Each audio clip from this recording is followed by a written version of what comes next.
Welcome to Critical Junction, episode 68. I'm Mark. I am Luke. I'm Jill's hat. And over the past year, an organization known as Extinction Rebellion, or XR for short, has engaged in a series of demonstrations and acts of civil disobedience meant to draw attention to the urgency of the climate crisis facing our planet and our species. Consider, for example, how on October 18th, 2019, the Ottawa chapter of Extinction Rebellion held what they called a, quote, peaceful and joyful seizure of the Laurier Bridge, end quote, by preventing motorists from using the road. The day before, activists from the UK chapter disrupted commuters by climbing on top of trains at 3 London tube stations. The latter example rapidly turned violent, with commuters angrily dragging protesters down to the ground. 3 days later, senior figures within the group admitted that it was a mistake to target London's public transport network at rush hour, a move that has divided activists within the organization. But who are Extinction Rebellion, and what sets them apart from other climate activists? According to their website, quote, Extinction Rebellion is an international movement that uses non-violent civil disobedience in an attempt to halt mass extinction and minimize the risk of social collapse, end quote. Founded in part by a group of academics in the UK in May of 2018, Extinction Rebellion is a decentralized organization that draws inspiration from similar movements including Occupy, the suffragettes of the early 20th century, and the American Civil Rights Movement. Extinction Rebellion began with 3 simple demands: for the government to tell the truth about the climate emergency by working with other institutions to communicate the urgency for change, to act immediately to halt the loss of biodiversity and reduce greenhouse gas emissions to net zero by 2025, and to create and be led by the decisions of a citizens' assembly on climate and ecological justice. While Extinction Rebellion has succeeded in putting the climate crisis on the political agenda, the group has not been without opposition. The Guardian reports protests by the group have cost Metropolitan Police £37 million so far this year alone, and the government and police in the UK have held talks to strengthen laws in order for them to crack down on future protests. Despite this, the organization shows no signs of slowing down. New chapters continue to coalesce around the world, with weekly meetings and demonstrations constantly being planned and executed. So, is Extinction Rebellion merely another group of so-called eco-terrorists, as some right-wing think tanks and climate change deniers have tried to paint them? Or is there some legitimacy to their particular form of civil disobedience? Let's talk about that, shall we?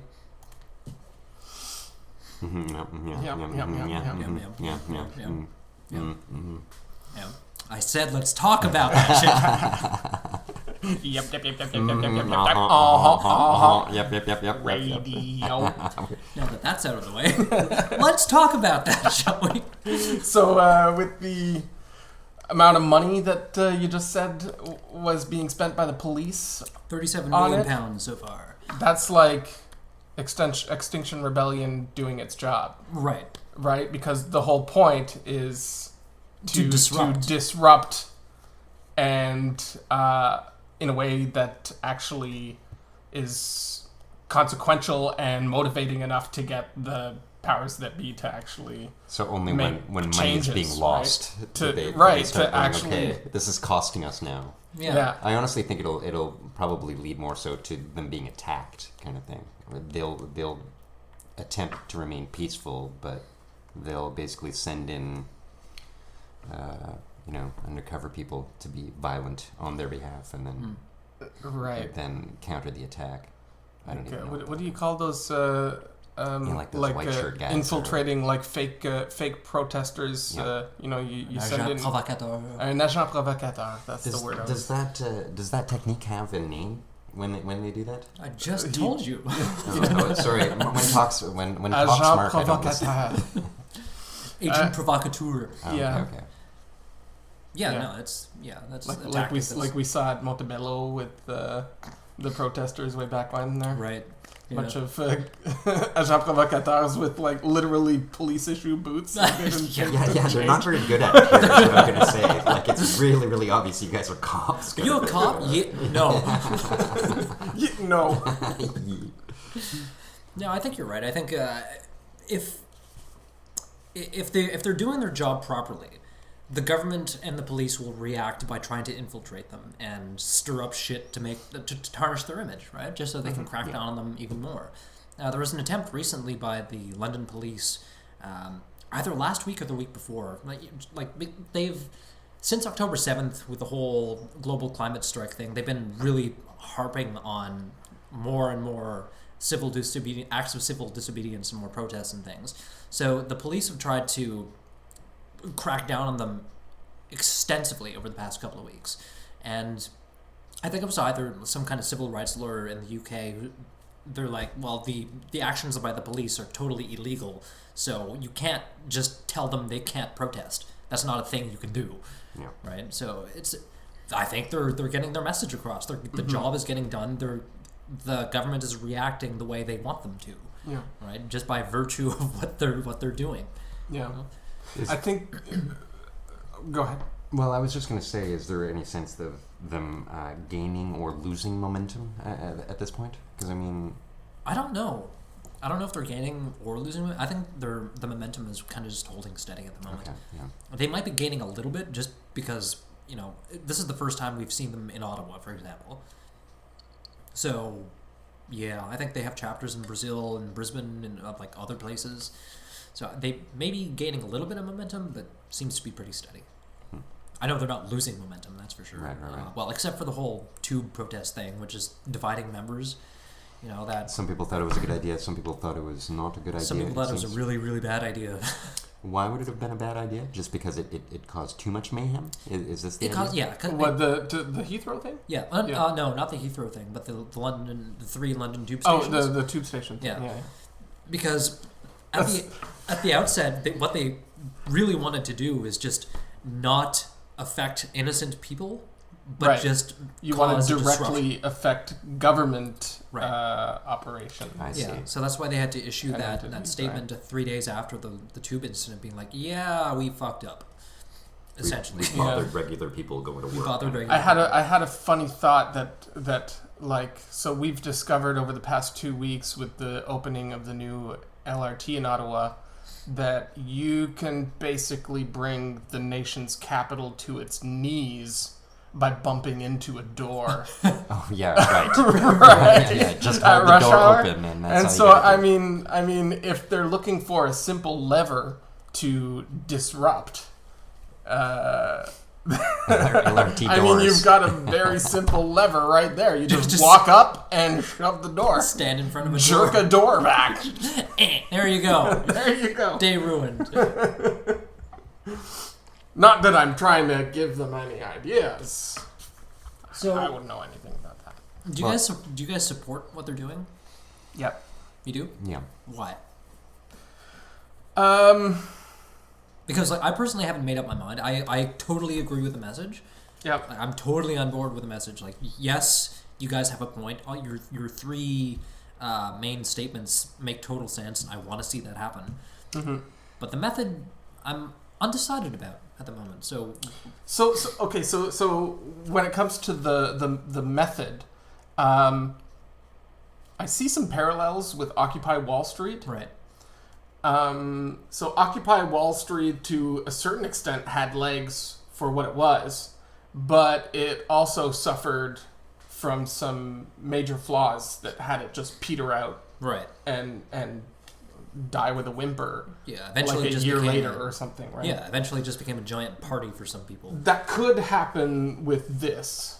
I mean, this stuff. Well, this stuff really only picked up just a month ago, where even though it started officially, I think like a year ago, right? Yeah, it was founded a year ago. Okay. But the difference between Occupy Wall Street and this is that Occupy Wall Street, one of the big criticisms was that it was sort of like a free-for-all for causes, right? Yeah. Anyone who had a cause. Anyone who had any kind of cause, any kind of complaint, and a bongo drum could go and participate, right? Right. Whereas with this thing, they've kind of managed to engineer it. First of all, the Extinction Rebellion sort of banner has been a lot more adeptly kind of constructed to be like a I don't know, like a single kind of central, like a unifying symbol. Like a unifying symbol, and they've got like a really good YouTube channel with a bunch of videos, and they have a website. I don't know if Occupy did. Right? Yeah, I don't think Occupy did. I see. So yeah, I didn't realize. So with this also, they've got more of a singular cause. Right. And what's different is that what they're the sort of universalism and broadness of it is actually in the tactics, in the strategies, in the motivations towards action for again that singular cause of climate action. Right. See, I see what you're saying about the singular action. Like that's totally the main message that they're trying to play up.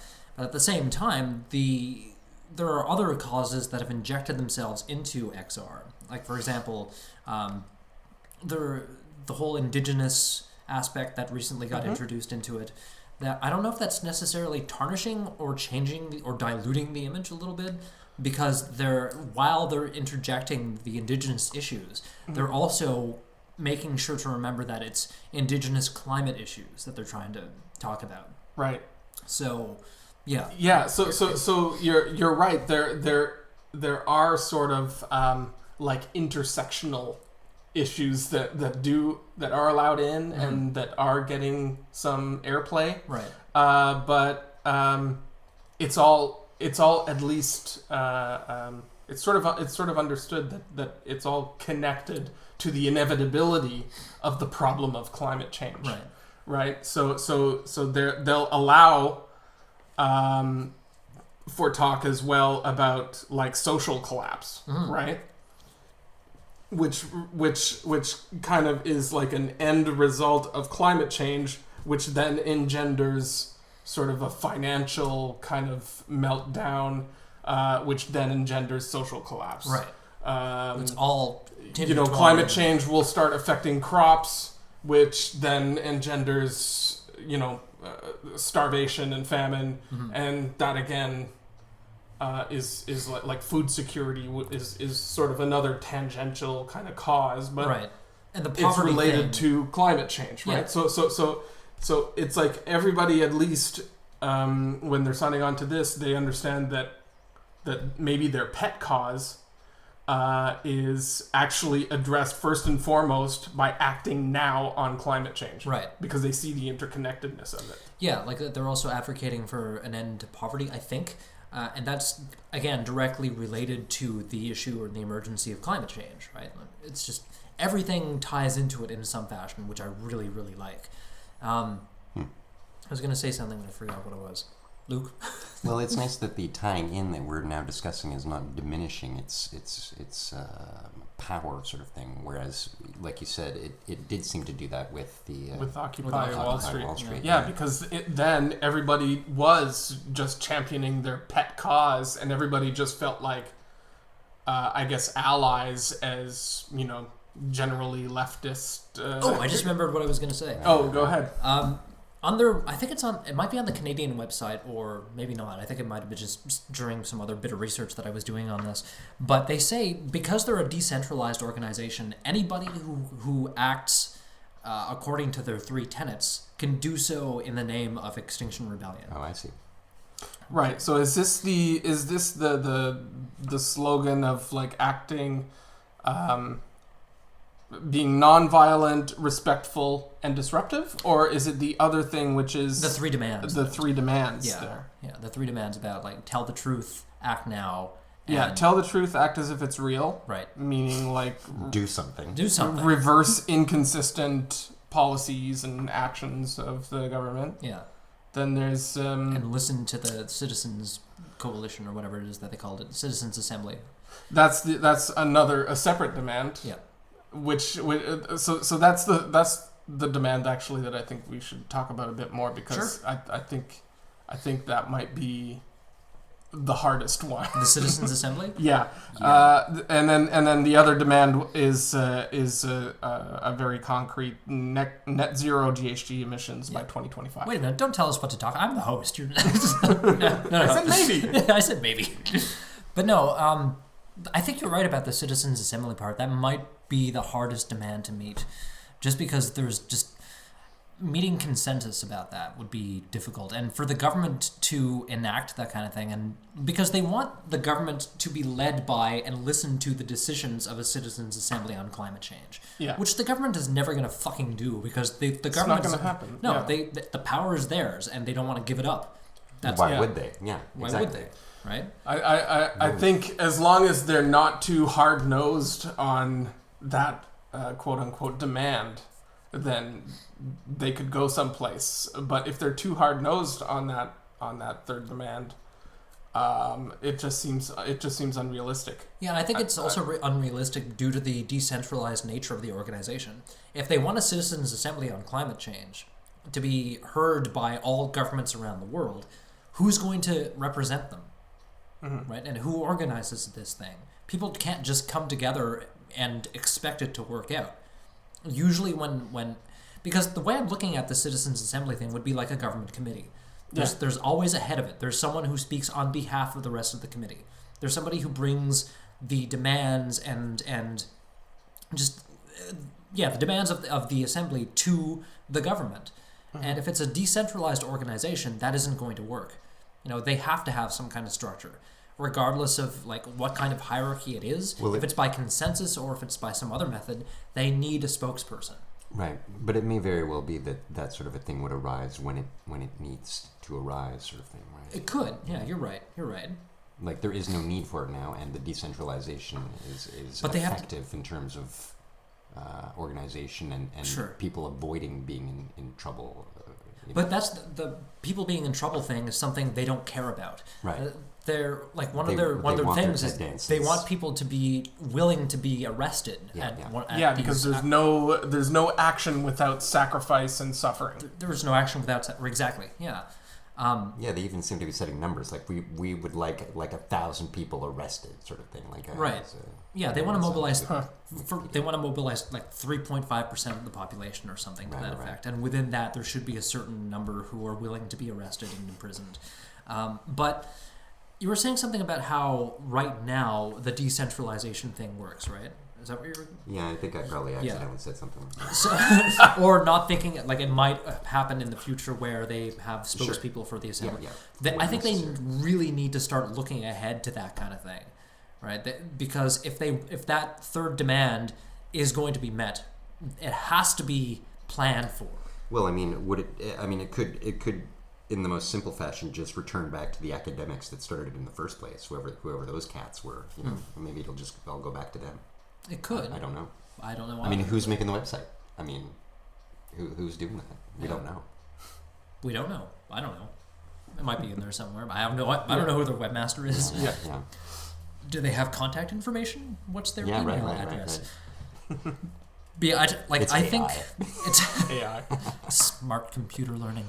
But I think there needs to be some level of actual organization within the group for it to become viable for the long term, right? Without any kind of structure in place, it might just fizzle out like Occupy. But I see that as having problems too, because of course by centralizing the organization or formalizing it in a way, kind of makes it political. It makes them into like a political action group kind of thing. Yeah, it could. And they're one of their big points is that climate action should be divorced from ideology and political differences. Which I agree with superficially, but it's supposed to be just a reacting to an objective fact or to objective facts.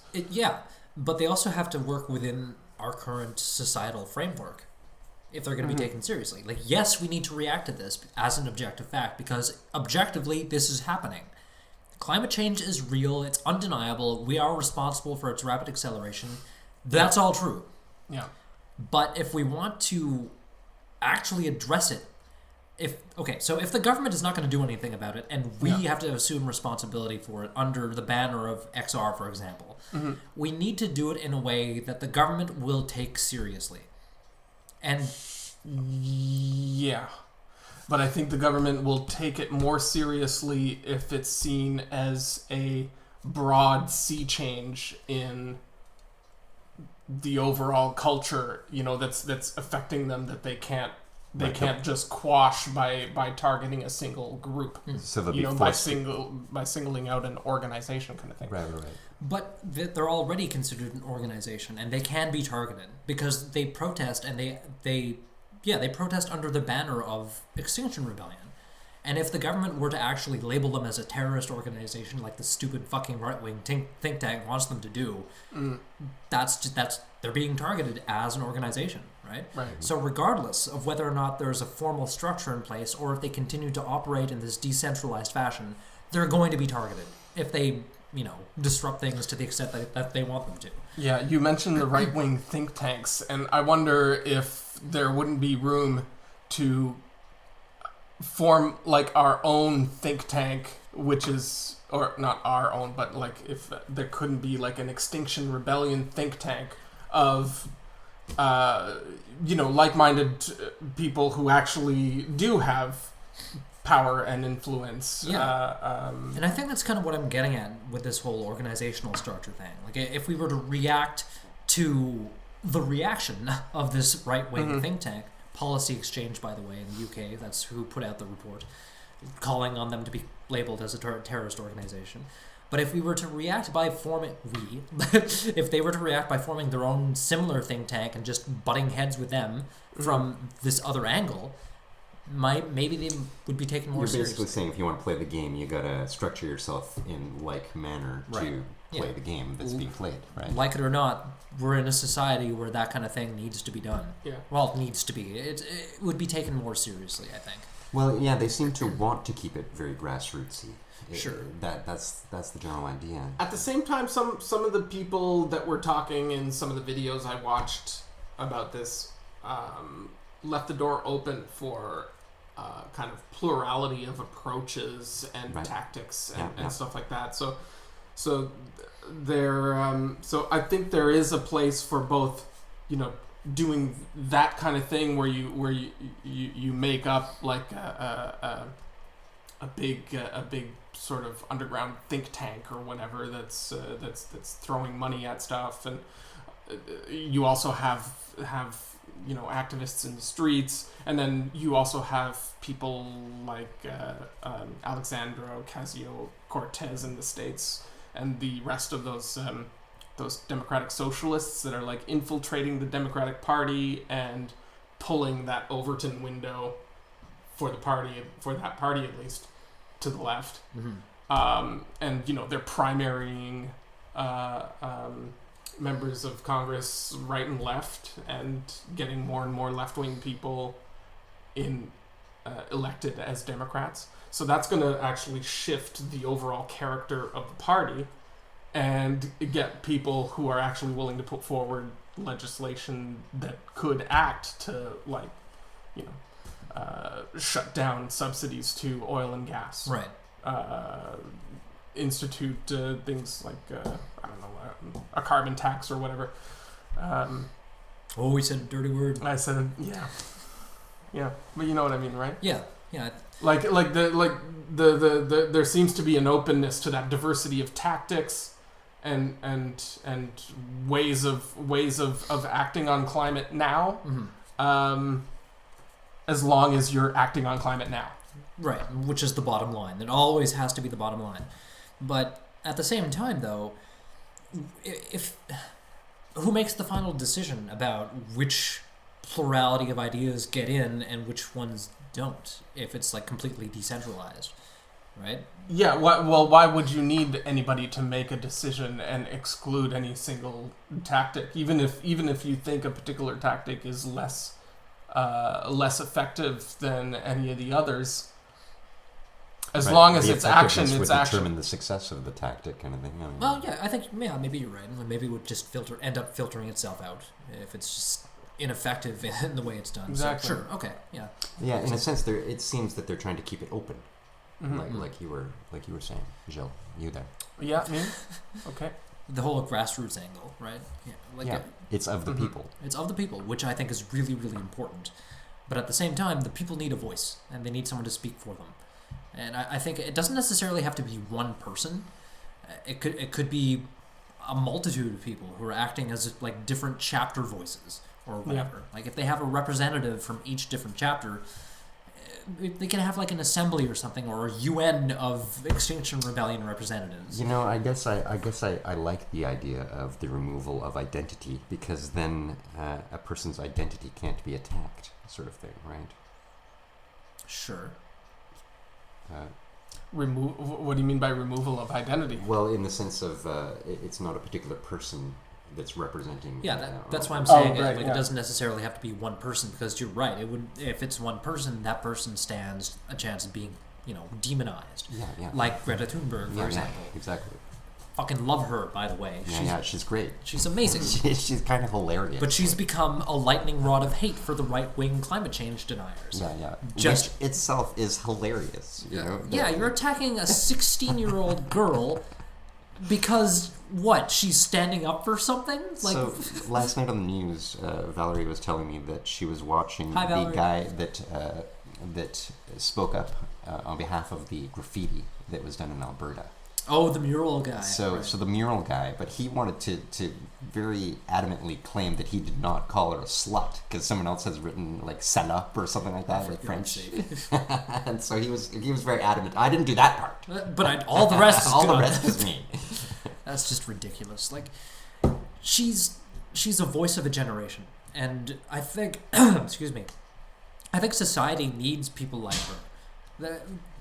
These types of voices don't come around very often, and when they do, man, are they spectacular. Yeah. Right? But again, she's becoming a lightning rod of hate for the right-wing climate change deniers, and which is just backing up your point that if Extinction Rebellion were to go the route of like one central figure, they would be attacked and demonized. But I think like if there are different representatives who all come together to speak as one voice, that might help. But again, I get the whole grassroots decentralization thing. I just don't know how long that will last, or how viable it'll be in the long term. Well, it may just morph and change when it needs to morph and change, sort of thing. It will adjust, sort of like capitalism adjusts all along. Well, I think that's a bit of a problem, because the morphology of things like Occupy or Anonymous, for example, tend to peter out. Yeah, whatever happened with Anonymous? What happened to Anonymous? I know they're still out there. They're still like an underground semi-collective of hackers who spring up every now and then, but they definitely don't have the same momentum that they used to. Right. And I think that's just another negative aspect of this whole decentralized organization thing. Because without a direction, without a guiding force behind them, without like an actual... without a body. You need like a Koch brothers who are out there pumping money into this as if it were the Tea Party. Sure, yeah. That's another angle of it, right? Like they need funding. And how are they going to get that? But another thing, like you mentioned capitalism, how capitalism just continues, right? And that was a thought that I had earlier. One of the thing that motivates people to sustain like the consumerist kind of system is just that kind of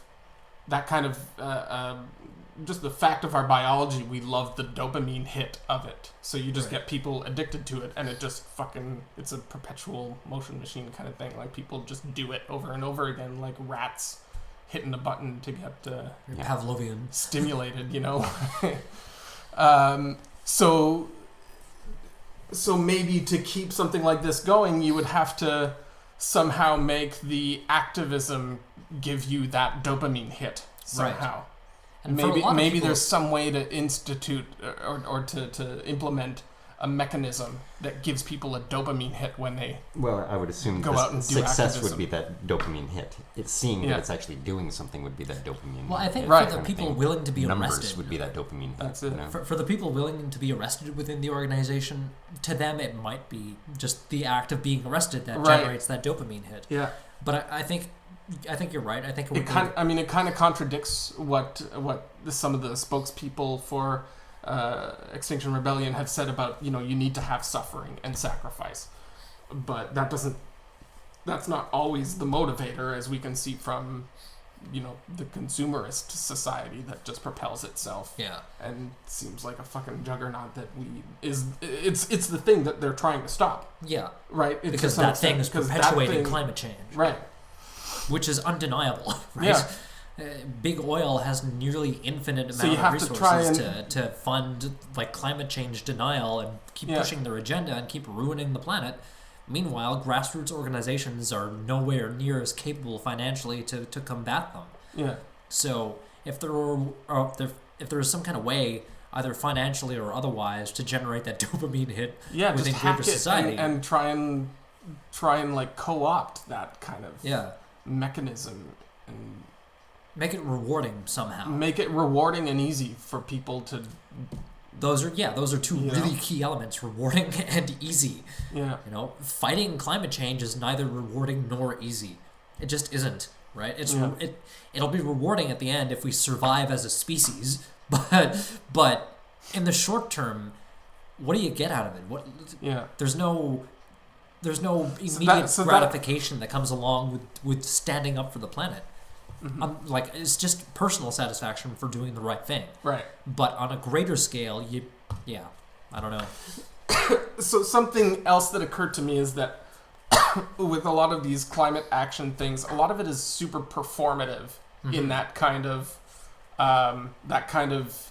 Gen Z social media attention getting kind of way, with the red liquid and stuff, like the PETA angle, right, wearing costumes and performing like you've been slaughtered, or dressing up as bees, and or getting together in a group and acting out some kind of scene and being super somber, but like emoting that shit, Like, to me, all that shit comes off as super contrived and false and inauthentic. I totally agree. But and that's why I think it delivers for a whole generation of people a dopamine hit when they put those pictures online and they show that they're doing something. I mean, I'm kind of elitist and feel a little bit of contempt for it, but at the same time, they're doing more than I'm doing to some extent. I mean, I'm trying to reduce my waste and do things to like on a personal level to try and reduce my footprint, I guess. But if I'm realistic, I mean, like I drove us here. I'm a fucking hypocrite, I believe in climate action, but at the same time, I'm not personally doing everything I could. Right. But I'm a hypocrite. But fuck you. Like, I'm still gonna speak in support, I guess, of this kind of thing. Right. Like I'll give room for it. Yeah. I think you're right. If not participated in it myself. I was thinking about the same thing earlier. The whole performance art aspect of it. For me, at least, it kind of takes away from the seriousness of the issue. Like, I get that it's a way of drawing attention to what they're protesting, but at the same time, it comes off as hokey and false and just cringy and attention seeking in a way. Yeah. But that might be just our Gen X-ness kind of speaking. Well, sure, that may just be our reaction to it, right? I mean, we're not into that, but that's cool. But if we're reacting like this, imagine the 65-plussers, right?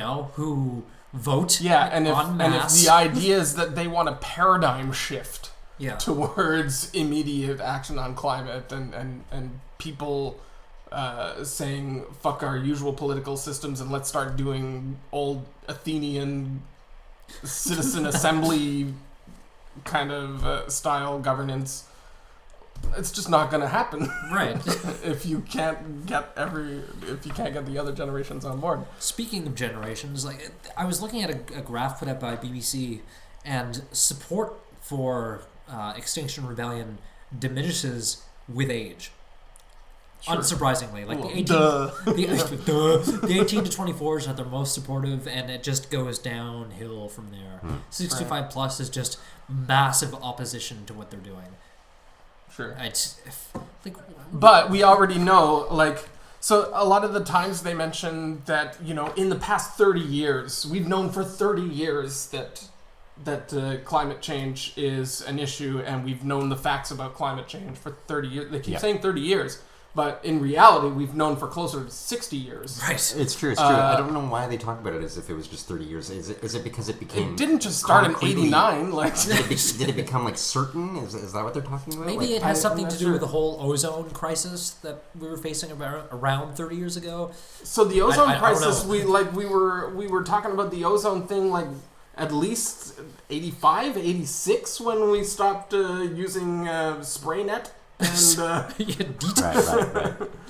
Yeah. Because of the hole in the ozone layer. Right. They banned CFCs and then the ozone actually repaired itself. Like there was an actual example of climate action actually taking place within that old system. Exactly. So why is it that we could act on something like a hole in the ozone layer, which is, relatively speaking, I'm going to use the term minor, although it isn't a minor thing, but when in comparison to a global climate crisis, why can we act on the ozone layer thing, but not saving the fucking planet that we live on? It's funny. It's almost too big.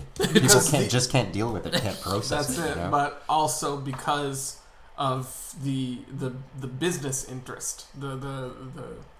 Like we talked about this in our climate change episode that we did way back when about how the exact same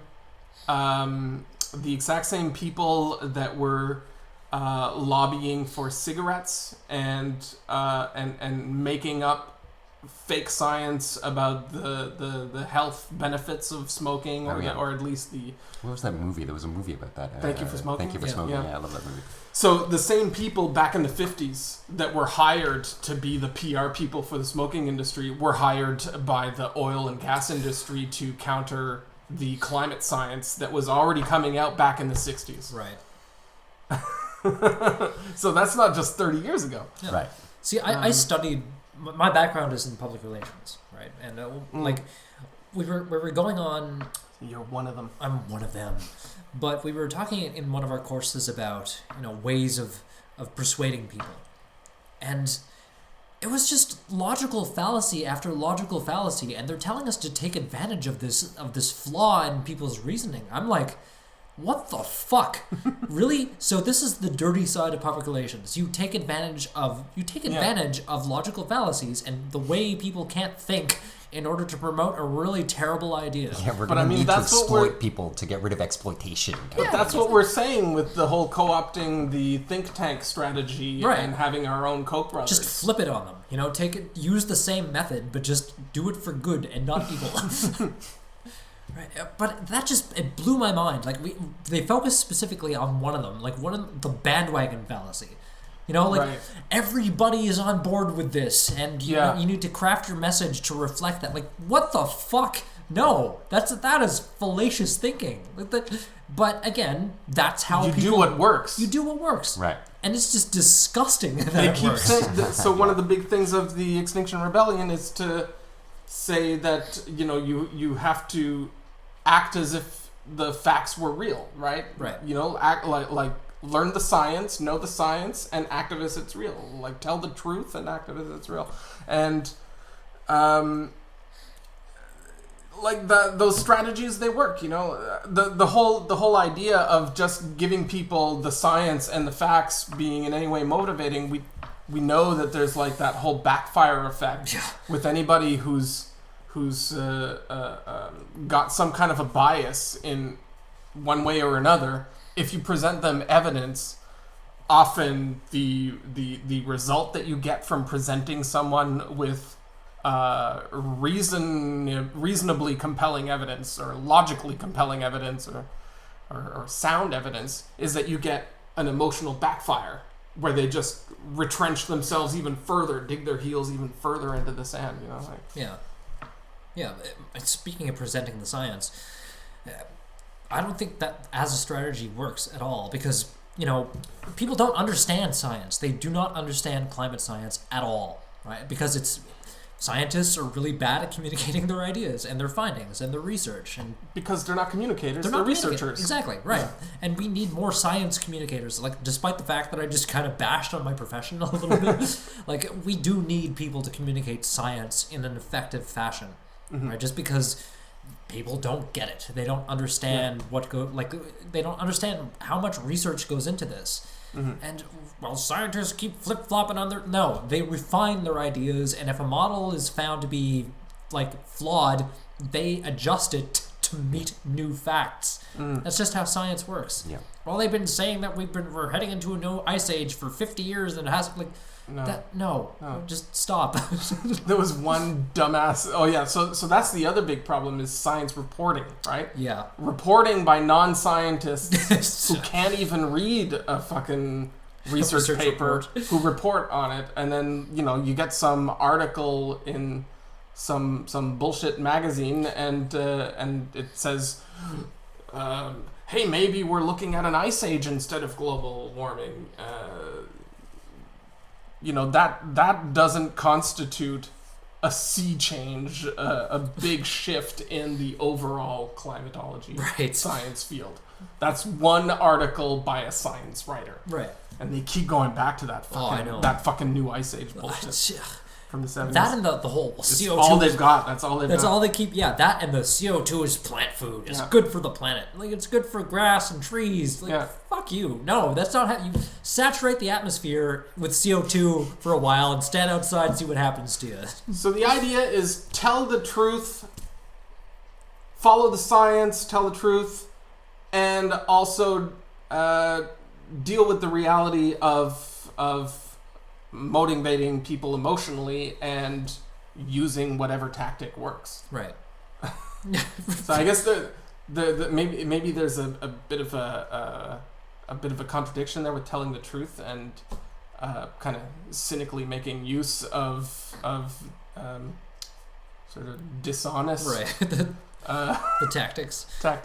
See, I think they need better PR people for one thing, because if I'm aware of this whole taking advantage of logical fallacies thing, maybe I could help out with playing the other side of the lobby.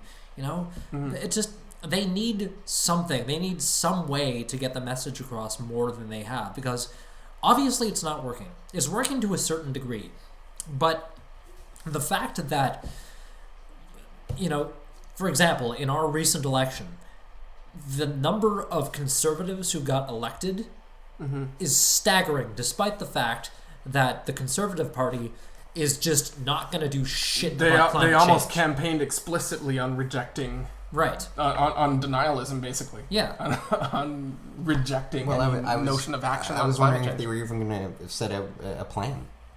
It came a week super before late. the election or something like that. Yeah, the whole platform was a week before the election. They came out with their platform, I think, after the early voting happened. Yeah. They had a whole 4 days of early voting. Right. So for a while, people didn't know exactly what they were voting for. People didn't know what they were voting for. A shit ton of Canadians, including myself, voted knowing that the Conservatives did not presently at that time have a platform. Yeah. Yeah. They have no What does that mean? Let's say I voted Conservative. What did I vote for? Right. Anyone who Find out tomorrow. Find out tomorrow. Anyone who voted in the early election for the Conservatives voted blindly. They voted for Scheer, right? That's all they voted for. Despite the fact that the number one issue facing this or any generation to follow was not addressed by Scheer whatsoever, people still voted for him and his ridiculous party. That's disappointing. Yeah. Yeah. But that's. I'm getting very yelly in this episode. Yelly. Well, that was a bit of a disappointing election, though. Really. I don't want to talk about it.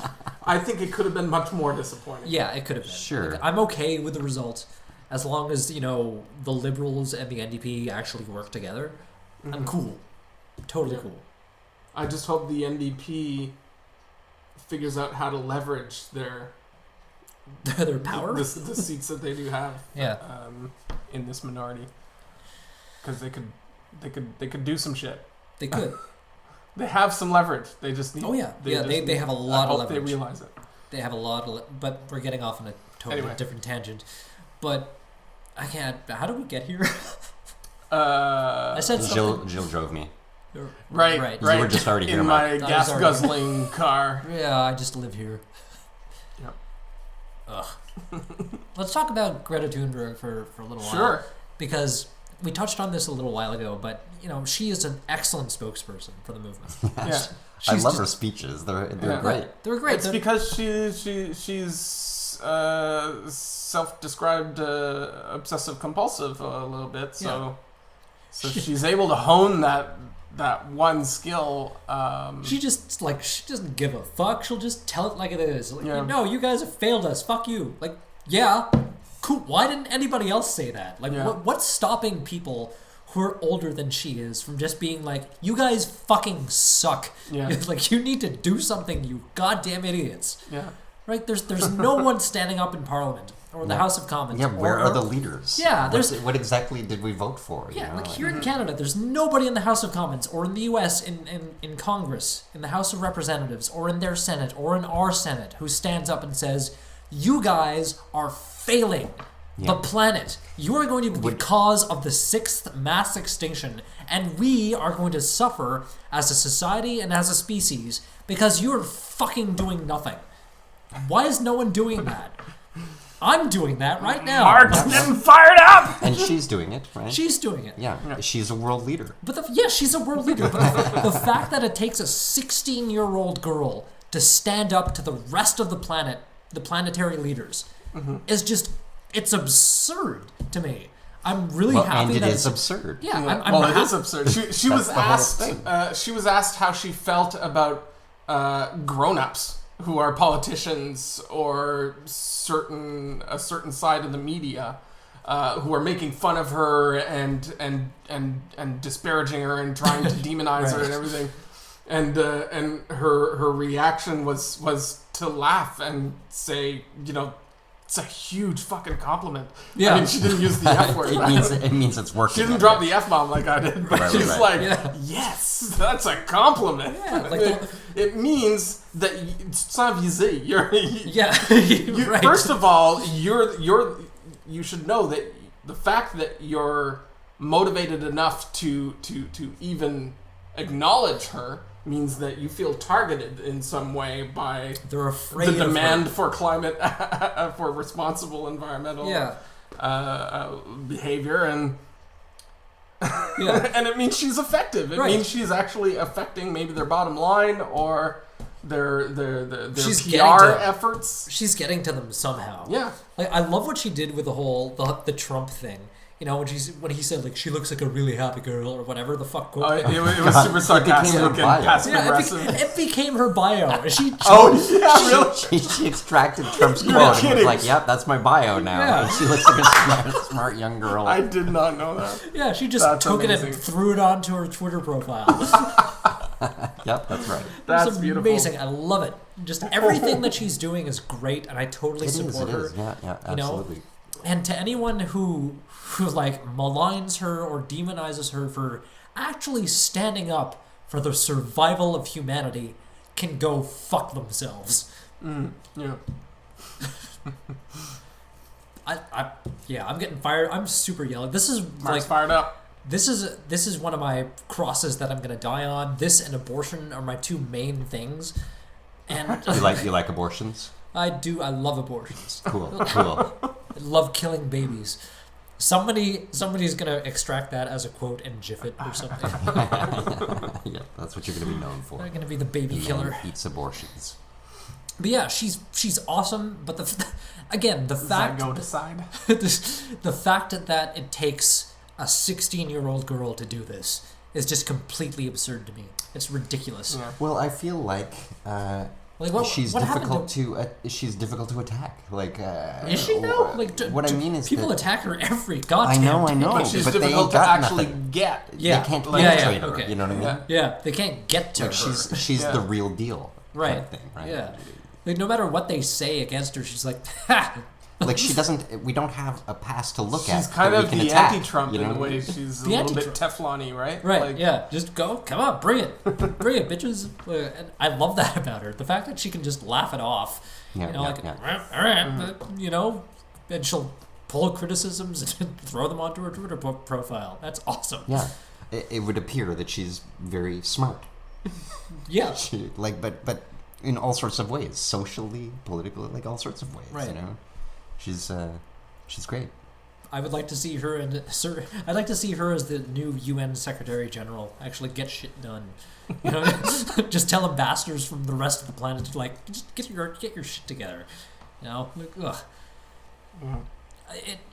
So bringing it back to Extinction Rebellion, like okay, they could use.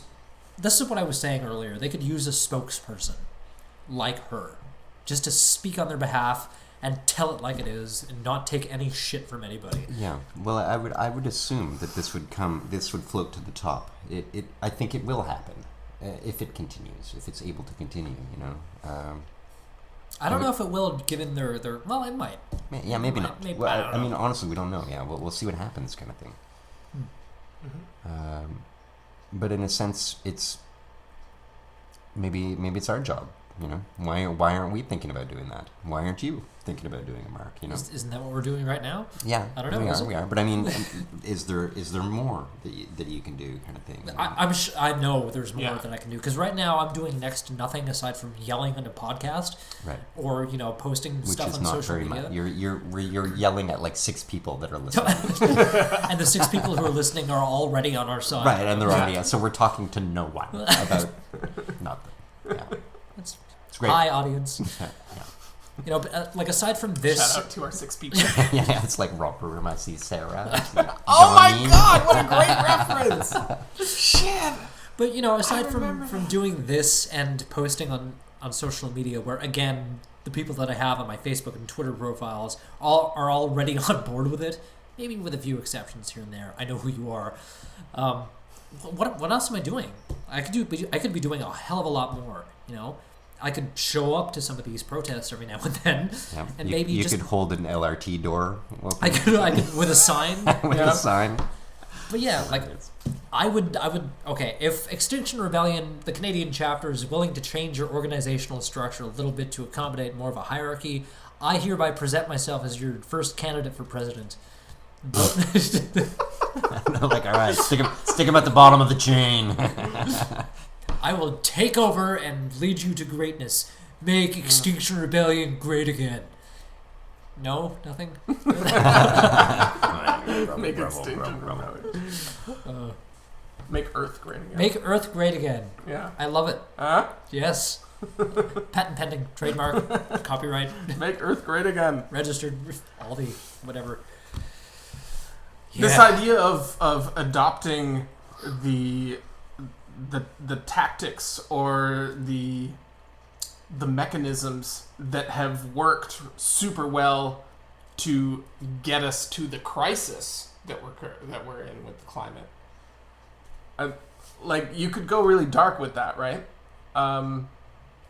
So we're talking about like starting our own think tank. But at the same time, the other thing that's a big motivator of people, and that's getting like a shift to the alt-right and getting like all of these countries to start electing more right-wing governments and stuff. What is it that's really managing to get to the general voter populace? Well, it's like it's propaganda that appeals to not just respectfulness and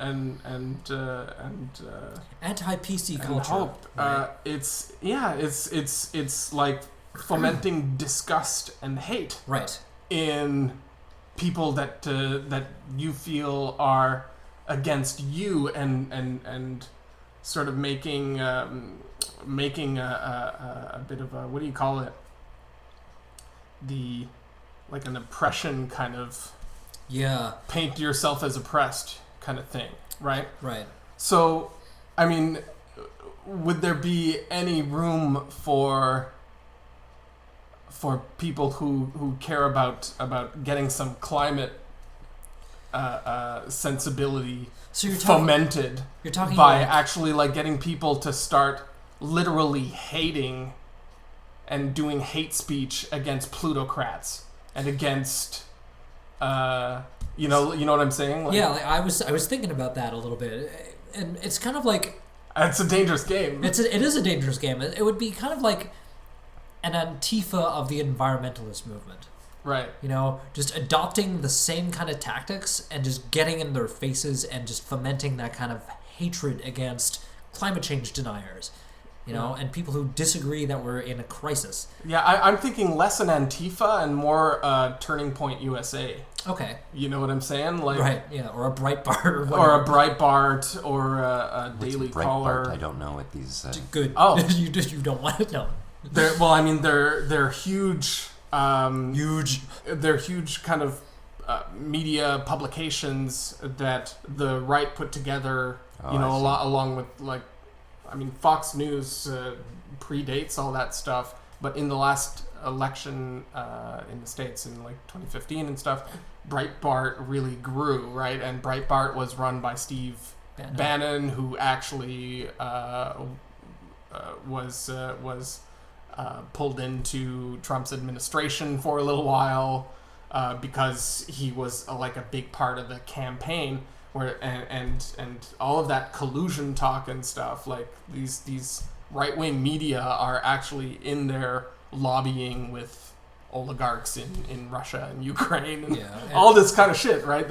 But they're affecting the cultural movements and stuff in the States and really tweaking the right-wing leanings of the population and doing these like what was that Charlottesville protest? It was about like protecting the right protecting white people from being overtaken by non-white people or something, right? Like and Steve Bannon's thing was repairing society by dismantling it completely and burning it from the ground up. That was his whole approach to his media outlet, which was Breitbart at the time. Yeah. But his big concern, and everything kind of could kind of be connected back to that was the whole anti-immigration thing. Right. Like to him, immigration is what eroded the sort of the integrity of a homogeneous kind of right-wing, white-friendly culture in the States that could remain dominant in that geographic nation. So is there room to adopt those same types of tactics and just turning them on their head? Yeah. I wonder. And would that undermine these other tactics that we talked about throughout the most of the conversation? Yeah. Are you guys speaking? You're speaking about using hatred. Yeah. Yeah. For good. Using hatred for good. I would wonder if using hatred for good. If fear could be, because I mean here in this case there is something to be afraid of. Well, and to not direct it at people.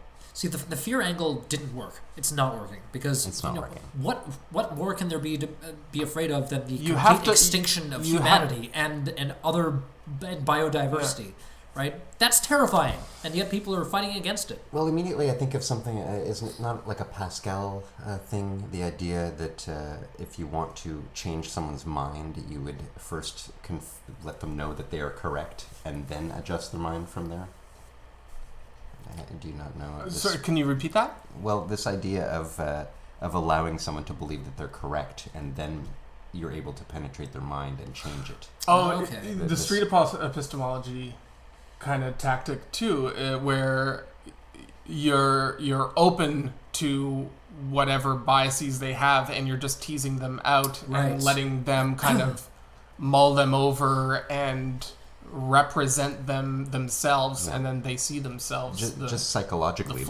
This is the way to change someone's mind. Allow them to believe that they are correct, and then present other. That's the benevolent or benign way of changing people's mind. But what I was getting at was that the thing that got us to the climate crisis was what's apparently, if we just look at the data, is the negative way of changing people's minds, which is the fear-mongering with like getting people to think that they're oppressed and under threat by some other tribe. So you foment you foment fear and hatred division of another tribe. So let's just make the tribe be the deniers, the plutocrats, the oligarchs, and yeah. But sometimes the high ground doesn't work, and you have to take some dirty tactics in order to get shit done for the betterment of It's the a planet. dangerous idea. It is a dangerous idea, but it's something I've been thinking about. Like, if they can get away with it, why can't we? Is it because the left? Maybe it has to do with the psychology, though, of the right wing.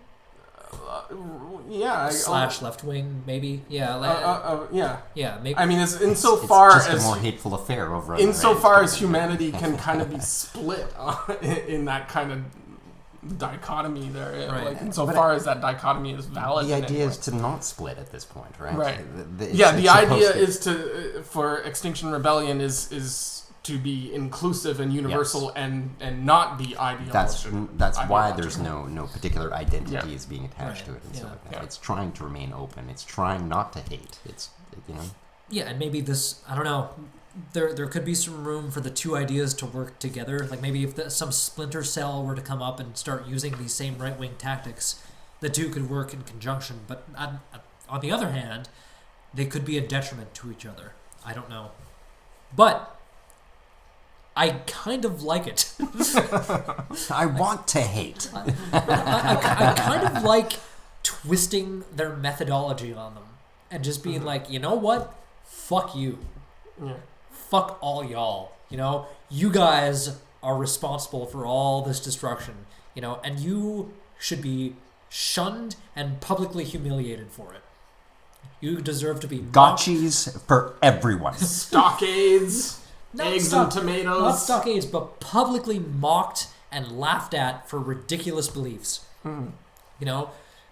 I've advocated for that in terms of like people who don't believe in evolution or people who think that anti-vaxxers, they should have their beliefs publicly mocked.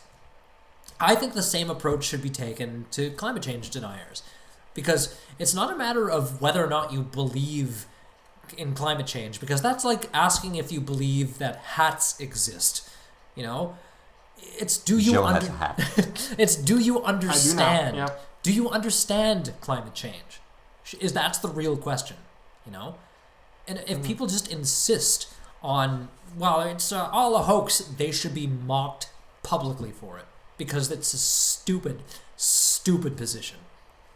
I mean, it can't get them to. It can't elicit that backfire reaction any more than just telling them the actual truth about the facts, right? And the science does. So why not, right? If people are more motivated by kind of shallow, subjective, emotional manipulations like that, then so be it. Right. The appeal to logic didn't happen, so I don't know, guys. I don't know.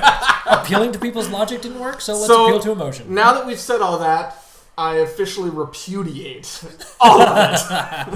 This was not my idea. I am not Gilles. I don't necessarily condone anything I just said. So actually, the funny thing is, every time I sort of indulge in a petty kind of mirroring of what I hate or what I deeply dislike or am offended by, it always blows up in my face. Like the other day at the election, there was an MP that was elected when they were first elected, or when the numbers were first coming in, I thought they were the final numbers, because you know how they tell you how the polls are doing, and I was like, yes, in your face, eat it, asshole. And then, like 10 minutes later, oh no, those were just the earlier numbers. They were actually elected. Yeah, we were dancing on this person's grave for a little while, and then we're like, oh, and then shit. And I don't believe in karma, but it seems like every single time I do what the side that I'm against does and seems to be effective for them, it blows up in my face. I just can't. I don't know if maybe it's about the psychological profile of people. Maybe, yeah. Maybe I may not be suited for those same types of tactics because, That's it. I will feel guilty about it. Yeah. Eventually. In the moment, I might be overtaken by anger or emotion and I'll lash out, but then I'll be like... Which I guess has always been a thing, with all kinds, with activists of all stripes, right? There's always been that tension between the civil disobedience and the nonviolent protest, and then this kind of tacit acceptance of the black bloc. Right. Guys who are out there just smashing windows and just indulging in pure rioting and just pure rioting, unlike that non-pure rioting. That diluted diluted rioting. And they don't even have to care about what the topic of the protest is. They'll just show up and break. They're like, hey, an opportunity to protest. Right, let's smash a bank window. Like-minded rioters. Let's fuck up at McDonald's for no reason. Smash it. Destroy. Let's hold an LRT door open. Let's not make that the new form of protest because I take the damn train every day and I'll get annoyed. Don't inconvenience me. Sacrifice, dude. Not my train ride. I'm not sacrificing that. Not while I'm going to work. No. Not in my backyard. As long as half the city is suffering that same fate, then your employer can't hold it against you when you come in late. Yes, they can. I suppose. Final thoughts on Extinction Rebellion in particular, or climate change in general? I try not to have final thoughts. I know you don't. My final thought is, oh my god, what if... Did you write this down? Yeah, I wrote this down. What if we, and all of the climatology science is wrong, and we accidentally overthrow the negligent, polluting economy and industrial complex and become more sustainable and responsible anyways? Somebody please think of the children. Yeah, it's true though. I mean... Hold on, slow clap. Thanks. Okay. No, that was great. That's enough, guys. that was great. I like that. What if it turns out to be a hoax and we end up making a better planet for nothing? Yeah. Oh my god. We've saved the planet for no reason. Yeah. Well, I mean, the planet's not in danger. It's us. And it's life on Earth. Yeah, it's life on Earth. It's our... the Earth's going to be fine, It'll recover, but we won't. Yeah, exactly. Neither will the billions of other species on the planet necessarily. It's not just us. I didn't realize though that we don't really have extinction thing. Right, we don't really have clear stats on the amount that we've affected the extinction of animals. Do we? We do. Apparently, we're losing. Well, I mean, they talk about it often. Every day we lose 200 species. Yep. And that's why it's a mass extinction. It's not just us. Yes. It's all biodiversity on the planet. Right. Right, and that's what people don't seem to realize because we're so self-centered as a species. It's not just us. Yeah. Everything is being affected by our actions and what we're doing. Resource extraction, monoculture. Yeah. Habitats are being destroyed everywhere. And these species will not recover. Because of what we have done. I mean, the blob of carbon that is the Earth, that's going to last. but we could also take all of the other living things on the planet with us. Yeah. And we will. Fuck it up too bad. If we fuck it up too badly, we will. We're going to be responsible for a genocide on a massive scale. It's already begun. We have to. This is my final thought. Okay. We have to do something. There's no time. We're out of time at this point. Yeah. No, and it does become an issue of what the hell can we do? How can we do something that bears any sort of meaning that can be understood? Stop subsidizing dinosaur fuel for one thing. Shut down the oil and gas industry. People keep saying it can't happen overnight, and we have to continue gradually, removing ourselves from oil and gas. Start Start by not No, I know. It's that it's too late now. You know what I mean? It's too late now. Like, we should have stopped subsidizing these things 20 years ago when we had the opportunity, right? Like, number one, don't subsidize oil and gas anymore. Number two, stop lobbying with them. Like, make it illegal for oil and gas to lobby the government. Yeah. Just stop it. You know, all of Alberta is like, fuck that. You know what? Fuck the tar. Like, stop exploiting the tar sands for another thing. I don't care how pissed off Alberta gets. They're destroying our ecosystem. And if they can't accept responsibility for that, they can go, again, fuck themselves. I don't care anymore. You know, we need to take immediate action on this. Otherwise, we will not survive. That is the bottom line, and that is that's something everybody needs to recognize. Listen to the science. Listen to Greta. Listen to Extinction Rebellion.